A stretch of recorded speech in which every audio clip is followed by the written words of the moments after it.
Hello and welcome back to another episode of the DIYguy.net.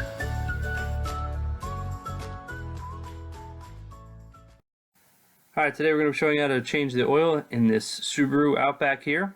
This one has the H6 engine in it, the EZ30D engine to be exact. So this will work with a 2000-2004 Outback with the H6, and also the earlier generation of the Tribeca, which had the EZ30D engine as well. So we're going to need a drain bucket, your new oil and filter, a jack stand, a funnel, 17mm wrench, and possibly a filter wrench. Alright, so the first thing we want to do is make sure the car is on a level surface. Next we can grab our floor jack. We'll put it underneath the car on the driver's side, right behind the driver front wheel, as there's a lift point right there.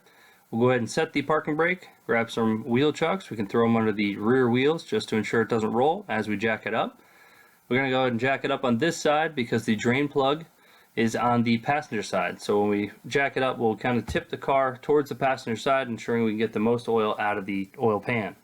Alright, so we place our jack stand, so you know we got a filter right here, and there's our oil drain. We'll go ahead and put a bucket underneath it, grab a 17mm wrench, go ahead and crack that loose, and then we'll let it drain.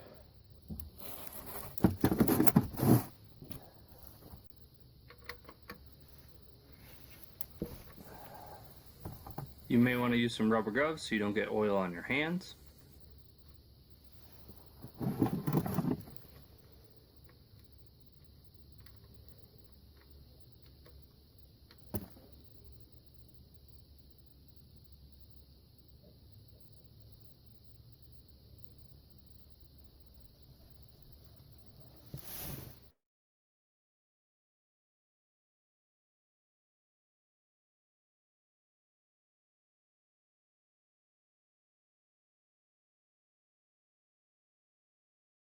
Alright, next we can go ahead and grab a rag or paper towel.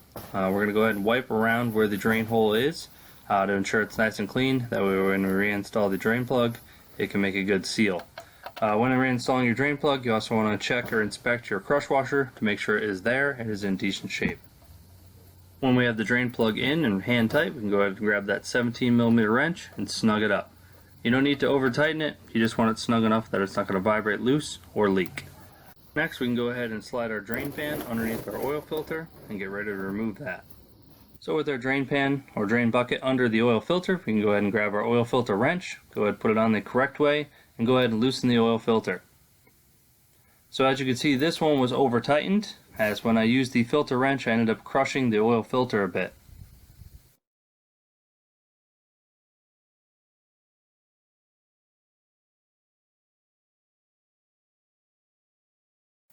Alright, now that we got the old oil filter removed, we can go ahead and unpackage our new one. We'll open this quart of oil. What we're going to do is pour a little bit in there because the filter sits horizontal. We can't actually fill it if it was sitting vertical. What we're going to do is just dab our finger in there, run a small bead or film of oil around the oil seal or the gasket within the oil filter. That way when we put it on, it can seal and it won't leak. Next we can go ahead and grab that rag or paper towel and we'll wipe down the oil cooler on this particular one, or the mating surface of where the oil filter is going to screw onto and seal.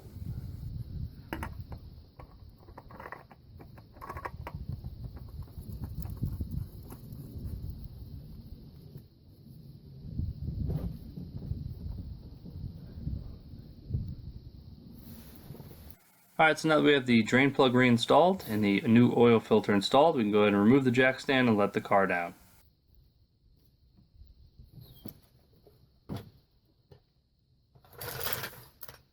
Next we go ahead and pull the hood release and open the hood and prop it up, as we're going to need to fill the engine back up with the new oil. So next we're going to go ahead and locate the oil fill, which is right here next to the dipstick, right alongside the battery. Once we've located it, we can go ahead and remove the oil fill cap.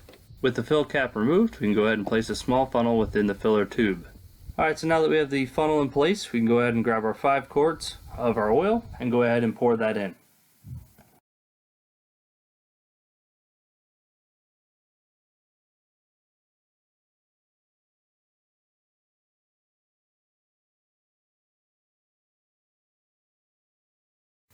Alright, so now that we emptied the 5-gallon jug of oil, we can go ahead and grab that 1 quart that we used to put the film on the oil filter seal and dump that in as well.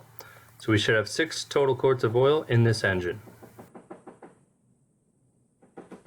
Alright, so now that we have 6 quarts of oil in the engine, we can go ahead and remove the funnel and reinstall our oil fill cap. Alright, so now that we've reinstalled the oil fill cap, we can go ahead and get inside the vehicle. What we're going to do is start it, we'll let it run for a minute or two, pressurizing the oil system and filling the oil filter. Then we'll go ahead and shut it off. We'll let the oil drain back down to the oil pan. Then we can go ahead and pull the dipstick, wipe it off, and check how much oil is actually in this engine.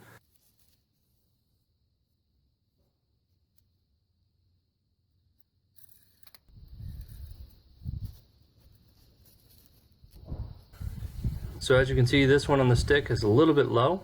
So we're going to add a few more ounces of oil and then recheck it until we can get it to that full line.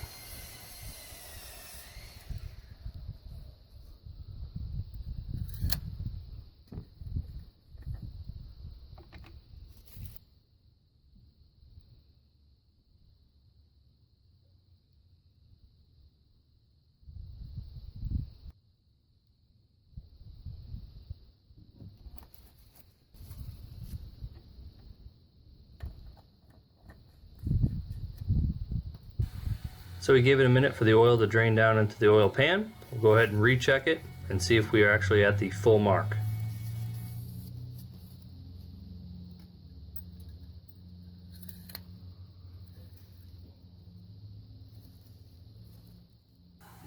So as you can see on the stick now, we actually have it right to the fill mark. This particular vehicle, or H6, actually ended up taking 6 quarts of oil and 8 ounces to bring it to that full line. So before you end up closing the hood, it's a good idea to inspect and top off the rest of your fluids. Your power steering, your brake fluid, your clutch if it's a standard, your automatic transmission fluid if it's an auto, your front differential, windshield wiper fluid.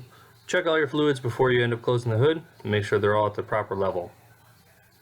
So with the hood properly latched down and tight, that's it. We just showed you how to change the oil in your Subaru Outback or Tribeca with the EZ30D engine. Don't forget to click the link in the description, which will take you to our website for a full write-up. You can also click that subscribe button in the middle. On the right, we have a recommended video just for you. And on the left, you'll find our recent upload. Thanks for watching another episode of the DIYguy.net.